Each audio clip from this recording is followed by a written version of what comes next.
வேதம் வாசிப்போம். தினம் ஒரு அதிகாரம். புதிய ஏற்பாடு.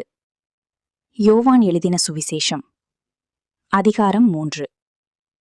யூதர்க்குள்ளே அதிகாரியான நிக்கோதேமு என்னப்பட்ட பரிசேயன் ஒருவன் இருந்தான். அவன் இராக்காலத்திலே இயேசுவினிடத்தில் வந்து, ரபி, நீர் தேவனிடத்திலிருந்து வந்த போதகர் என்று அறிந்திருக்கிறோம். ஏனெனில் ஒருவனும் தன்னுடனே தேவன் இராவிட்டால் நீர் செய்கிற இப்படிப்பட்ட அற்புதங்களை செய்ய மாட்டான் என்றான். இயேசு அவனுக்கு பிரதியுத்தரமாக, ஒருவன் மறுபடியும் பிறவாவிட்டால் தேவனுடைய ராஜ்யத்தை காணமாட்டான் என்று மெய்யாகவே மெய்யாகவே உனக்கு சொல்லுகிறேன் என்றார். அதற்கு நிக்கோதேமு, ஒரு மனுஷன் முதிர்வயதாயிருக்கையில் எப்படி பிறப்பான்? அவன் தன் தாயின் கர்ப்பத்தில் 2ஆம் தரம் பிரவேசித்து பிறக்கக்கூடுமோ என்றான். இயேசு பிரதியுத்தரமாக, ஒருவன் ஜலத்தினாலும் ஆவியினாலும் பிறவாவிட்டால் தேவனுடைய ராஜ்யத்தில் பிரவேசிக்க மாட்டான் என்று மெய்யாகவே மெய்யாகவே உனக்கு சொல்லுகிறேன். மாம்சத்தினால் பிறப்பது மாம்சமாயிருக்கும், ஆவியினால் பிறப்பது ஆவியாயிருக்கும். நீங்கள் மறுபடியும் பிறக்க வேண்டும் என்று நான் உனக்கு சொன்னதை குறித்து அதிசயப்பட வேண்டாம். காற்றானது தனக்கு இஷ்டமான இடத்திலே வீசுகிறது, அதன் சத்தத்தை கேட்கிறாய், ஆகிலும் அது இன்ன இடத்திலிருந்து வருகிறதென்றும் இன்ன இடத்துக்கு போகிறதென்றும் உனக்கு தெரியாது. ஆவியினால் பிறந்தவன் எவனோ அவனும் அப்படியே இருக்கிறான் என்றார். அதற்கு நிக்கோதேமு, இவைகள் எப்படி ஆகும் என்றார். இயேசு அவனை நோக்கி, நீ இஸ்ரவேலில் போதகனாயிருந்தும் இவைகளை அறியாமல் இருக்கிறாயா? மெய்யாகவே மெய்யாகவே நான் உனக்கு சொல்லுகிறேன், நாங்கள் அறிந்திருக்கிறதைச் சொல்லி நாங்கள் கண்டதை குறித்து சாட்சி கொடுக்கிறோம். நீங்களோ எங்கள் சாட்சியை ஏற்றுக்கொள்ளுகிறதில்லை. பூமிக்கடுத்த காரியங்களை நான் உங்களுக்குச் சொல்லியும் நீங்கள் விசுவாசிக்கவில்லையே. பரம காரியங்களை உங்களுக்குச் சொல்வேனானால் எப்படி விசுவாசிப்பீர்கள்? பரலோகத்திலிருந்து இறங்கினவரும் பரலோகத்தில் இருக்கிறவருமான மனுஷகுமாரனே அல்லாமல் பரலோகத்துக்கு ஏறினவன் ஒருவனும் இல்லை. சர்ப்பமானது மோசேயினால் வனாந்தரத்திலே உயர்த்தப்பட்டது போல மனுஷகுமாரனும் தன்னை விசுவாசிக்கிறவன் எவனோ அவன் கெட்டுப் போகாமல் நித்திய ஜீவனை அடையும்படிக்கு உயர்த்தப்பட வேண்டும்.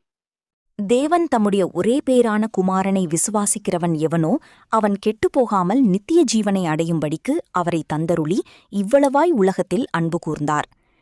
உலகத்தை ஆக்கினைக்குள்ளாக தீர்க்கும்படி தேவன் தம்முடைய குமாரனை உலகத்தில் அனுப்பாமல் அவராலே உலகம் ரட்சிக்கப்படுவதற்காகவே அவரை அனுப்பினார். அவரை விசுவாசிக்கிறவன் ஆக்கினைக்குள்ளாக தீர்க்கப்படான். விசுவாசியாதவனோ தேவனுடைய ஒரே பேரான குமாரனுடைய நாமத்தில் விசுவாசம் உள்ளவனாயிராதபடியினால் அவன் ஆக்கினை தீர்ப்புக்குட்பட்டாயிற்று. ஒளியானது உலகத்திலே வந்திருந்தும் மனுஷருடைய கிரியைகள் பொல்லாதவைகளாயிருக்கிறபடியினால் அவர்கள் ஒளியை பார்க்கிலும் இருளை விரும்புகிறதே அந்த ஆக்கினை தீர்ப்புக்கு காரணமாயிருக்கிறது. பொல்லாங்கு செய்கிற எவனும் ஒளியை பகைக்கிறான், தன் கிரியைகள் கண்டிக்கப்படாதபடிக்கு ஒளியினிடத்தில் வராதிருக்கிறான். சத்தியத்தின்படி செய்கிறவனோ தன் கிரியைகள் தேவனுக்குள்ளாய் செய்யப்படுகிறதென்று வெளியாகும்படிக்கு ஒளியினிடத்தில் வருகிறான் என்றார். இவைகளுக்கு பின்பு இயேசுவும் அவருடைய சீஷரும் யூதேயா தேசத்திற்கு வந்தார்கள். அங்கே அவர் அவர்களோடே சஞ்சரித்து ஞானஸ்நானம் கொடுத்து வந்தார். சாலிம் ஊருக்கு சமீபமான ஐனோன் என்னும் இடத்திலே தண்ணீர் மிகுதியாயிருந்தபடியினால் யோவானும் அங்கே ஞானஸ்நானம் கொடுத்து வந்தான். ஜனங்கள் அவனிடத்தில் வந்து ஞானஸ்நானம் பெற்றார்கள். அக்காலத்தில் யோவான் காவலில் வைக்கப்பட்டிருக்கவில்லை. அப்பொழுது யோவானுடைய சீஷரில் சிலருக்கும் யூதருக்கும் சுத்திகரிப்பை குறித்து வாக்குவாதம் உண்டாயிற்று. அவர்கள் யோவானிடத்தில் வந்து, ரபி, உம்முடனே கூட யோர்தானுக்கு அக்கறையில் ஒருவர் இருந்தாரே, அவரை குறித்து நீரும் சாட்சி கொடுத்தீரே. இதோ அவர் ஞானஸ்நானம் கொடுக்கிறார், எல்லாரும் அவரிடத்தில் போகிறார்கள் என்றார்கள். யோவான் பிரதியுத்தரமாக, பரலோகத்திலிருந்து ஒருவனுக்கு கொடுக்கப்பட்டால் ஒழிய அவன் ஒன்றையும் பெற்றுக்கொள்ள மாட்டான். நான் கிறிஸ்துவல்ல, அவருக்கு முன்னாக அனுப்பப்பட்டவன் என்று நான் சொன்னதற்கு நீங்களே சாட்சிகள்.